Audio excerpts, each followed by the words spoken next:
Do you have a few minutes? Well, that's great because I have a few as well. My name is Tiffany Britt. I'm the Chief Marketing Scientist at Editability, and I wanted to share with you a bit of advice that I learned from the guys at HubSpot in their post on their blog that's called 16 Things That People Really Hate About Your Email Marketing. What are those 16 things, you ask? Why is Larry David on their blog? Well, if you think that your email marketing strategy is near perfect, think again. Studies show that more than 90% of consumers have opted out of an email list that they had previously opted into. So just as quickly as they turned you on, they can turn you off. Consumers are in control and they are running the show. Just because you've earned their email address does not mean that you can now fill their inboxes with vacuous messages that are not relevant to them. Let's take a look at HubSpot's list to see if you are an offender. Number 1 on their list is emailing people who did not opt in. First of all, that's illegal. Second of all, that's very illegal. Third of all, people will still unsubscribe from the list that they did not subscribe to in the first place. The threat of having legal issues should be enough to stop you from doing this, but how is this threat? For every 1 solicited email that you send, you will receive 10 illegal telemarketing calls during dinner every day for the rest of your life. Yeah, it's the 10-to-1 rule, just made it up. Keep on blasting folks if you dare and see what happens. Number 2 on their list is making unsubscribing difficult. One major problem that I have with cell phone carriers is their lengthy contracts. It drives me nuts. My theory is this: if you provide me with value and great customer service, I will always be loyal to you. I'm that girl. But the fact that you need to create a contract to keep me captive means that you're not going to provide me with what I need and that you don't want me to walk away because of it. So when you make unsubscribing unnecessarily difficult, it's the same thing. The people that want to unsubscribe can unsubscribe for a variety of reasons. One of them could possibly be that you didn't provide them with what you promised them. Or maybe it's just that their needs changed. In either case, when you try to keep them captive with an extensive contract, or in this case, millions of steps to unsubscribe and hidden unsubscribe buttons, that only creates resentment. And what's the point of it really anyway? If they don't want to be on your list, then holding them captive is not going to make them scream mercy and buy what you have to sell. If you're doing this, shame on you. Stop the madness. Number 3 on the list is not honoring unsubscribes. If someone unsubscribes, don't make them wait 2 weeks to get this done. First of all, it's illegal. Second of all, it's really, really illegal. And third, what's the point anyway? It's not like they'll wait a week and change their mind. By law, you have got 10 days to opt them out. Look, don't tempt the canned spam people, okay? Don't tempt the government. They have got a can of judicial beatdown waiting on you if you do. Number 4 is writing a vague subject line. Nothing says time waster like, "Hi, thought you might be interested," in the subject line. What is that? I'm not opening it. I will take your email message and introduce it to my little friend, my delete key. Look, if your message has made it into your target's email box, the subject line is what makes them not want to ignore it amongst the hundreds of other emails on their screen. You're competing for attention, and there's no reason for sucky subject lines. Be very clear, be specific about what you're trying to communicate, and use the person's name in the subject line. That helps sometimes as well. And if you're still not sure whether your subject line is up to par, then test that sucker like it was a 5th grader, okay? Sending out multiple emails with multiple lines and then seeing which one works the best, that doesn't cost you anything but a little bit of time. Number 5 is not indicating how we know each other. If after opening your email, your customer is scratching their head and they're thinking, who are you again? And they can't remember signing up for your email list, then you are going to look less like a steak and more like spam to them. Okay, be a gentleman or a lady and introduce yourself. Remind them of how they know you. Number 6 is speaking with forced sincerity. So many marketers try to fake personalizing an email by adding a name. I'm sorry, but insert name here does not equal personal. Okay, just because you have added a name field to the same email template that you send to every other person on your list, that doesn't make me feel special. I'm just saying. Don't speak with forced sincerity. People do not like fake flowers, and their noses are so keen that they can smell a phony even through their broadband connection. So number 7 is providing irrelevant content.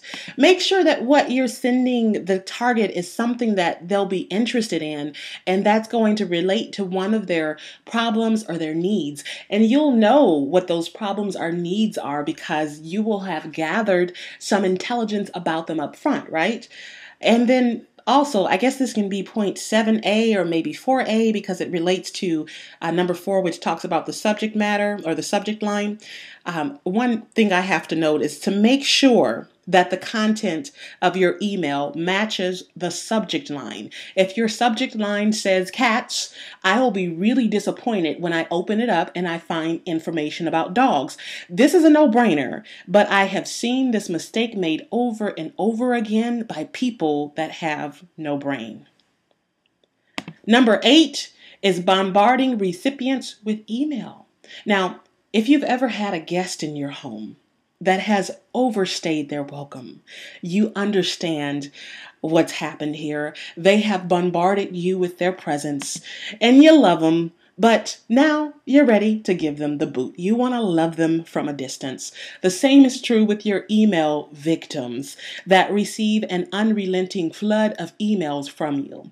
If you're sending too many emails, then just throttle it back a little bit. Give them some time to breathe and exhale. Number 9 is sending emails once in a blue moon. So number 8 talks about sending too many emails. Number 9 is number 8's ugly fraternal twin. Remember we said earlier that we didn't want the targets to look at the email and say, who the heck is that emailing me? Well, if you wait too long, that's exactly the response that you'll get. When you communicate too infrequently, you lose mind share. You need to email often enough to maintain visibility. It's a very delicate balance, and you have to kind of do some testing and tweaking to figure out what works best for you. Number 10 is including broken dynamic content.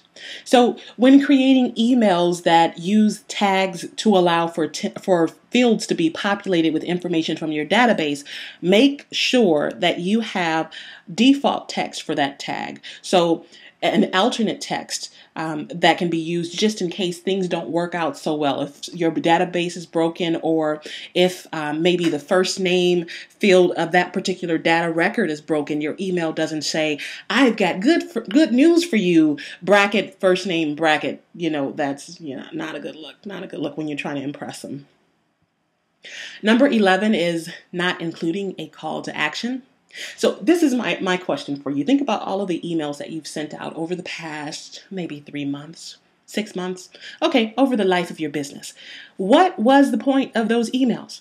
Okay, certainly the point was not to get the recipient to open it and read it and then delete it and move on with life. If you have no call to action and you give them no reason to go to your website or click on a link or give you a phone call, then guess what? They're not. That email that you sent that was well crafted, that you spent a lot of time putting together, it was pointless. Every piece of information that you put out represents a touch point for your business. You always need to be moving your targets towards the highway of your conversion process and through the highway of your conversion process.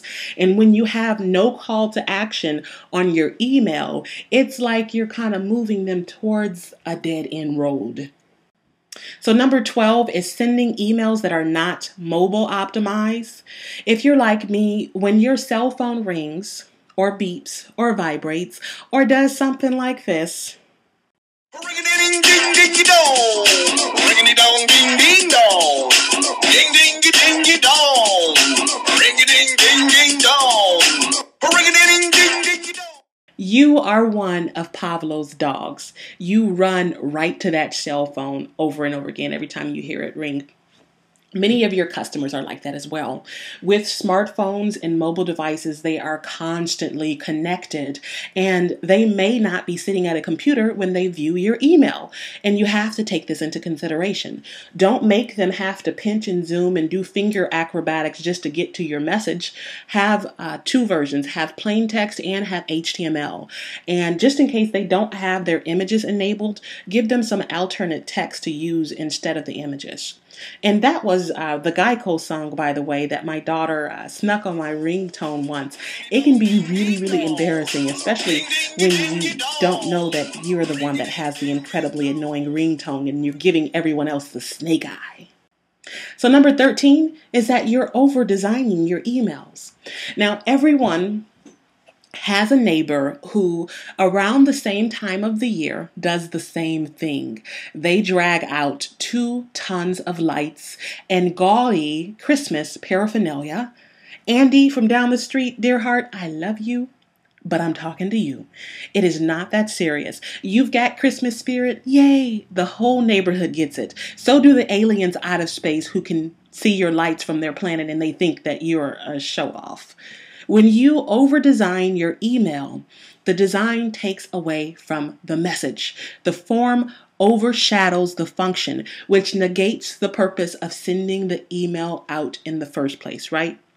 Just like your neighbor in his holiday lights, even if they had a happy Christmas, they probably had a crummy New Year when they receive the electric bill in January. Function first, guys. Always, always function before form.